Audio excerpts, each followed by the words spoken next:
Hey there, I'm Lee Rowley, and this is Lee After Dark. Why? Because there's more to being a business leader than just business. Each episode, one brave entrepreneur ejects the elevator pitch and just gets real. Today, I'd like to welcome Joel Hawbaker. Joel, how are you today? I'm doing well, thank you, Lee. I'm excited about talking with you. Enjoying the idea of just having a good, fun conversation. And like I said, you look good. You look nicely dressed. I should have checked that out ahead of time. Could have busted Well, out my thank new you. suit. Like I say, I gotta keep up with the shtick. You know, I've committed to this, so we're doing it. So I thank you like very it. much, and thank you for spending some time with us today. The rules are simple.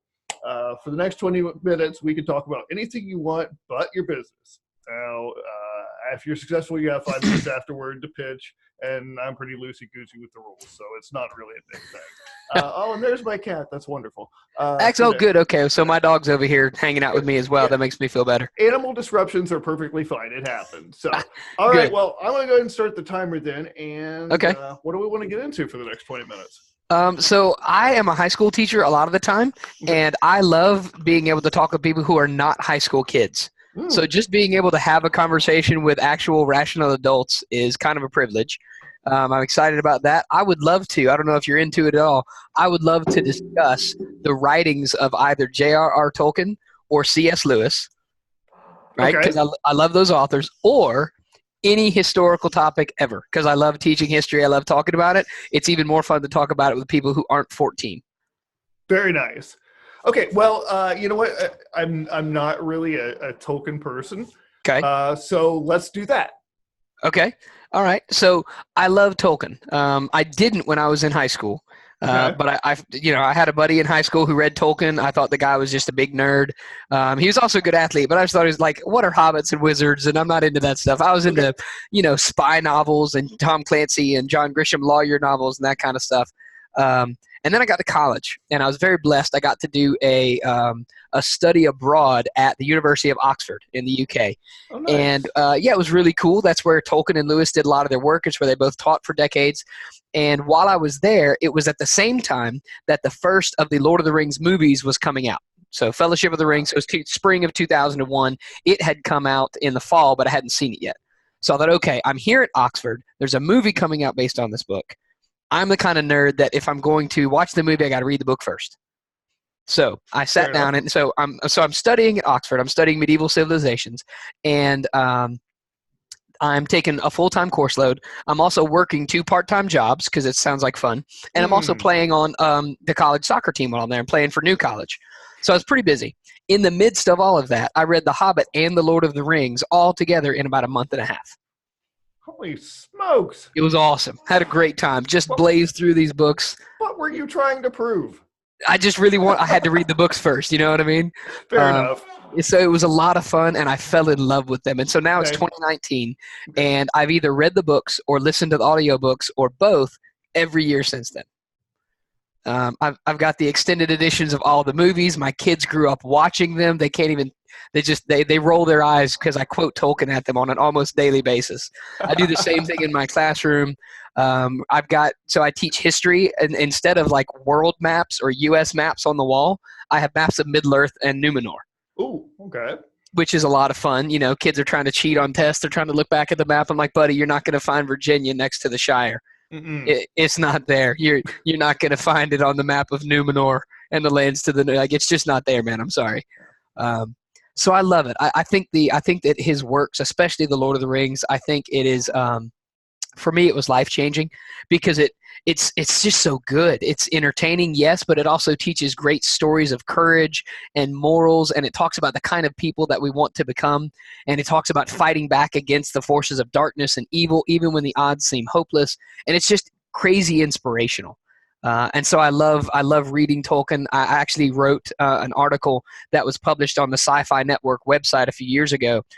It was this giant 4-part article comparing the work of Tolkien and Lewis and why they were the kind of authors they were, what they wrote about, the similarities, the differences, because I would say that at this point in my life, those are by far my 2 favorite authors. C.S. Lewis wrote Mere Christianity and Screw Tape, and he wrote the Chronicles of Narnia. And I love those. My kids grew up reading those books as well. And it was just so much fun to read those stories, and again, read them over and over again, because you always come across something new and encouraging and inspiring. And it's a lot of fun, again, for the last 18 and a half, 19 years now, to be really engaged in those worlds, Narnia and Middle Earth. They're just, I love it. And so, that comes across when I teach. It comes across when I have conversations with people on the street. One of my students sent me a meme the other day, and it was really funny because it was a picture of a person who just had words coming out of their mouth at 100 miles an hour. And the caption at the bottom just said, "Me whenever anyone mentions Tolkien." Like, okay. Yes, that's exactly right. I can't help it. It's just fun. So I do. I love talking about that stuff. It's so much fun.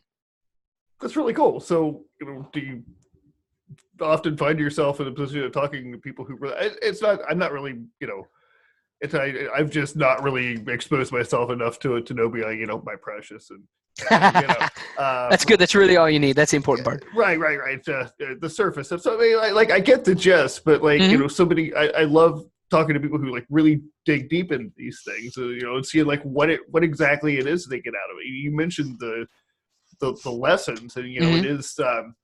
It is kind of a version of the hero's journey, really. It absolutely is. As is, Star Wars, and people are fanatical about Star Wars. Absolutely, love those. I remember I was not really into comic books so much, but there was one series called The Sandman. Neil Gaiman. It was out in the 80s. I think I re-released it in the mid-90s and so forth. And really, that whole thing was just the hero's journey spread out over across, a different type of fantasy world, I suppose.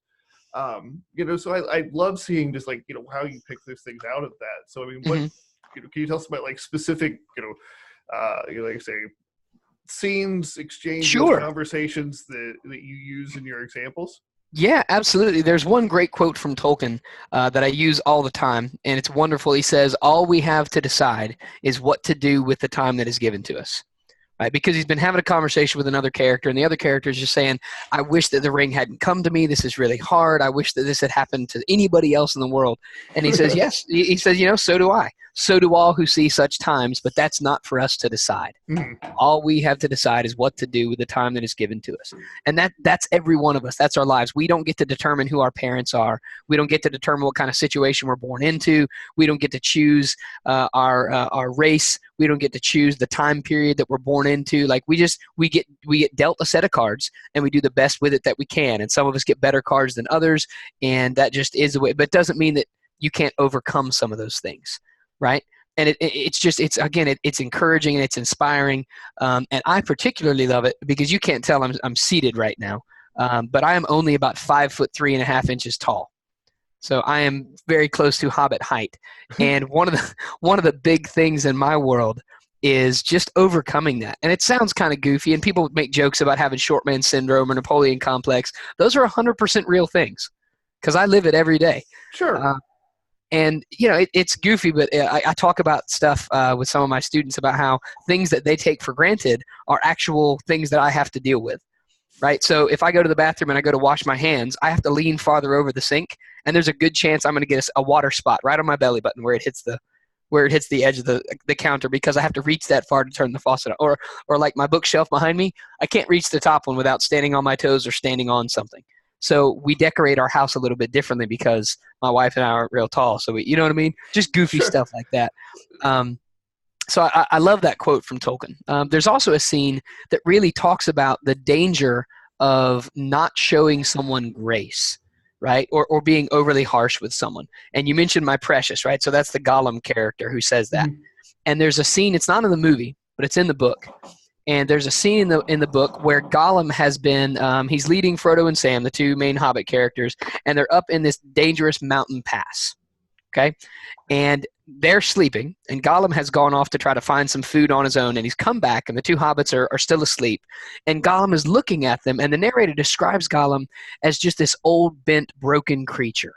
And he's really pitiable, right?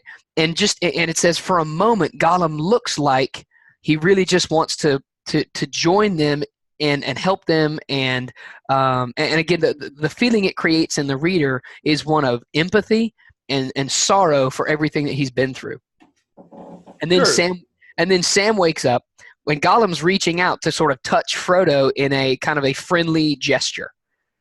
But Sam wakes up and sees Frodo, and it looks like the phrase that's in the book is pawing at Master. That's what Sam calls Frodo, as Master, right? And so it looks like Gollum's reaching out, maybe trying to attack him.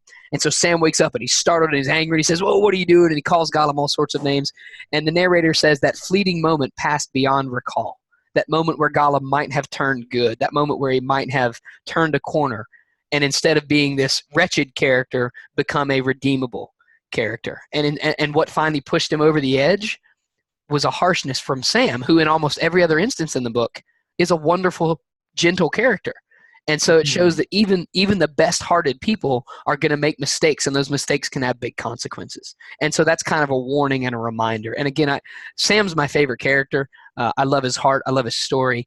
And it's a great reminder that no matter how much we want to do the right thing, sometimes we're going to screw up, and all we can do after that is the best we can do. And so I love that aspect of the story as well. Very cool. Very cool. And I'm glad that you've been able to pull those things out and use those into helping teach others, because it's all about just making these lessons relatable. You never really know. I see people saying the exact same things all the time, motivational speakers. Yeah. And for a long time, it was kind of just like, why? Everybody's saying the same thing, but you never know what nuance, what flavor of it's going to resonate with somebody. And so, for you, it's through Tolkien, through Lewis, right? Yeah, absolutely. A lot of what I share in my classroom that isn't from the textbook is lessons from the books that I read. And so it may be Tolkien, it may be Lewis, it may be, like, I just spent a lot of my summer rereading the Tom Clancy novels, the Jack Ryan books, and those have been a lot of fun. But I love to share stories from parts of history that maybe we're not studying right now. So today I was teaching in my 9th grade class about the beginning of the Cold War, right? And so that's a lot of fun. So we talk about the creation of NATO, and we talk about the Cuban Missile Crisis, and we talk about the space race and the arms race and the mutually assured destruction policy of us and the Soviet Union. And in discussing those things, it's also fun to bring up how different the world became because of the huge advance of technology at that time. Prior to the 1950s, if you were going to drop a bomb on somebody's head, you had to have it in an airplane and drop it, or you had to shoot it from within a couple miles as an artillery piece. But by the late 1950s, you can shoot a missile from a continent away. And so the whole aspect of the whole warfare has changed forever. And it's incredible to look at that, because kids don't understand how very different the world became in the past 20 years, right? So the students I teach, a lot of them are 9th and 10th graders. They're 14 to 16 years old, most of them. And they can't imagine a world pre-smartphone and wireless internet, right? For those of us who are a little bit, like, I'm 37. When I was in college, if you had any computer in your dorm room, that was a high-tech dorm room. The idea of wireless internet was still very brand new and very slow. These kids can't imagine a world where you can't just pull out your phone and pull up something on YouTube and watch it. I tell a story from when I was in high school. The 1994, I'm also a big soccer fan. So the 1994 World Cup occurred here in the United States. And the final of that World Cup was the first one to ever go to a shootout. I didn't watch it. I watched the game, and then when I went to a shootout, it was time for me to go to youth group at my church that night. So I left and went to youth group, and I came home and I wanted to find out what happened in the game. Well, today you pull up your phone, you type in ESPN, you wait a second and a half if it's slow, and it pulls up. Back then, it took me an hour and a half to download a single photograph of one of these shots in the shootout. Again, just for younger listeners, please let that sink in. I'm not exaggerating at all. It took 90 minutes using my dial-up internet to download a single photograph. And it's really hard to get that across to 14-year-olds who have high-speed 4G wireless on their, smartphone 10s or whatever the heck they are now, their iPhone 10s. And they just can't imagine a world like that. No. And so Absolutely. it's just fun to make those comparisons and parallels. I really enjoy when they realize all the stories their parents have told them. Their parents weren't exaggerating. Back when I was a kid, people didn't have cell phones in their pockets all the time. If you had a car phone, it came in a bag and you had to plug it into your cigarette lighter. They kind of roll their eyes. It's like, no, your parents were not lying to you. That's really how it was. Ow. Okay, so I remember 8-track tapes. Yes. Yeah, we had an 8-track player at my grandmother's house when I was a kid. They were a little before my time, but I remember them, yeah. Yeah, I got about a decade on you, so, yep. it's some fun stuff. Yeah, cassette tapes and 8-tracks. We still have a VCR. Half my movies are on VHS tape. And I didn't realize how big a deal that was one day until my friends or my daughters had to spend the night. And so they had a friend come over, and they're like, "What is this?" This is a VHS tape. What's a VHS? It goes in the VCR. What's a VCR? It's like, oh my goodness. And so you put it in, and there's no menu where you choose what, you just put it in and you put play and you fast forward through the previews if you want to. And they go, "What is this?" I'm like, this is how we watched movies before you had DVDs. Yeah, this is so primitive. Yeah, I totally get it. So, so in the last 2 minutes of this part, I want to make sure I get this in because you mentioned it, and of course you piqued my curiosity. You said you have the ability to accidentally irritate women of all ages. Yeah, I'm really good at that. I want to make sure we hear what the heck that's all about. So my superpower, as you mentioned, is the ability to unintentionally irritate women of all ages. I found this out when I was a teenager, that I could anger my mom, my little sister, or any of my friends without actually trying. And I think it's just because of an inherent character flaw. I think I just don't pay enough attention to other people, or I don't think ahead of time. And I really put my foot in it when my now wife and I were dating. So I'm divorced and remarried, and I got 2 kids from my first marriage. And my now wife and I were dating, and we were hanging out at my house. My ex-wife came over to pick up the kids and take them back to her house, right? So as she's doing that, I'm talking with my ex-wife. She's in her car. I'm standing outside it. My girlfriend, now my wife, is standing behind me. And I spent about 5 or 10 minutes talking with my ex-wife in front of my girlfriend, reminiscing about movies we used to watch when we were going to sleep in bed. And I didn't understand why that was a bad idea. And my girlfriend went kind of walking up the stairs rather forcefully, much more forcefully than usual. And I turned around and I said, "Did I do something wrong?" And she just looked at me and said, "Oh, you think?" And I went, "Yes, I do. I do think I did something. I don't know what, but I would love to learn." And she gave me the same look you're making right now. She's like, "You've got to be kidding me. How can you possibly be this dumb?" Because the thing is, like, I'm not stupid. I told you, like, I studied at Oxford. I'm a pretty decently smart guy, but I am an idiot when it comes to all things female. And that was just one more piece of evidence. Now, this is how I know God has a sense of humor, because I also have 2 daughters.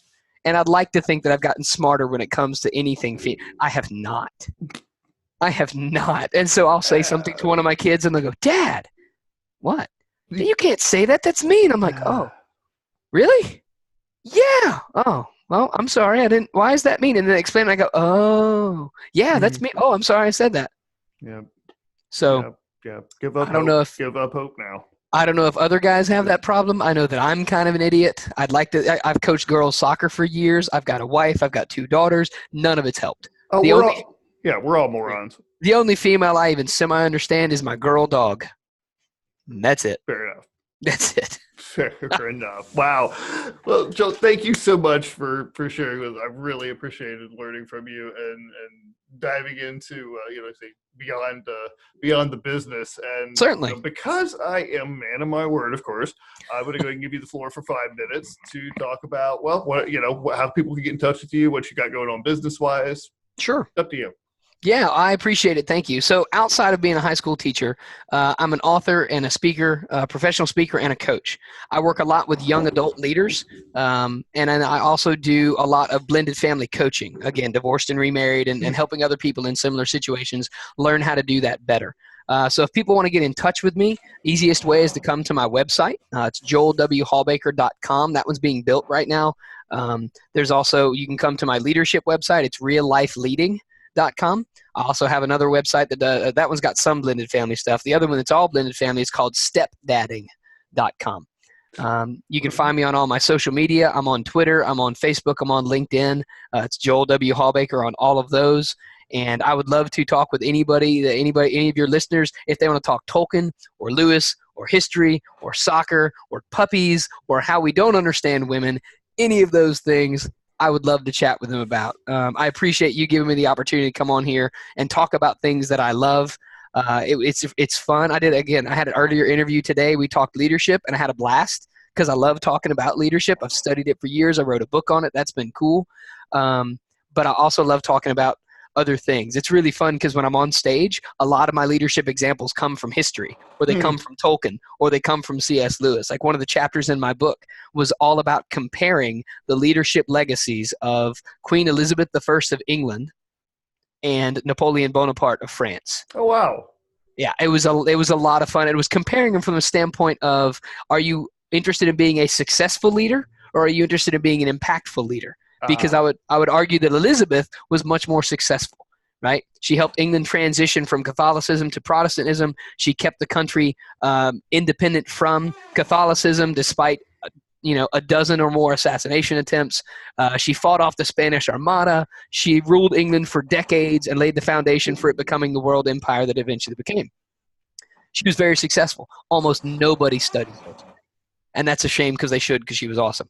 On the other hand, you have Napoleon. He conquered all of Europe. He was exiled twice, right? He was not a success long term. Right. But he was the kind of man that is now, statistically, the second most written about human being to ever live, right behind Jesus. When you talk about like books and articles and stuff written about someone, really? Jesus is number one, Napoleon Bonaparte's number two. And everybody's heard of Napoleon, whether they knew it or not, because when you're a kid, you're scared of the boogeyman. Right? Well, that was a nickname for Napoleon Bonaparte. He was known in the British press as Old Boney, and then Old Bogey, and then the Bogeyman, and then the Boogeyman. So when you're a 6-year-old kid and you're afraid of the Boogeyman coming out of your closet, you're actually historically referencing Napoleon Bonaparte, even though you don't know it. Huh. Yeah. So, anyway. This is why we do this, people. You can't find this stuff just anywhere. That's true. That's true. You have to talk with really nerdy historians too. You know what? I can totally nerd out with that. But, unfortunately, we're about out of time. So any last words? No, that's it. I've had a great time. Thank you, Lee, for having me on. Again, it's been a blast, and I would love to connect with some of your audience members. And if I can do anything for you or anything for them, please just let me know. Absolutely. We'll have all those links in the show notes, too, so people can get in touch with you. So, again, we're out of time, but if you found Lee After Dark more entertaining and relevant than most of the drag out there, then subscribe to the Lee After Dark YouTube channel. And now, get Lee After Dark in your pants. We're on Spotify, Google Podcasts, Anchor FM, Stitcher, Breaker, Pocket Cast, and who the heck knows where else. So you can enjoy us wherever you stick your phone. Until next time, this is Lee Rowley with my new friend, Joel Hawbaker. Be present and be well.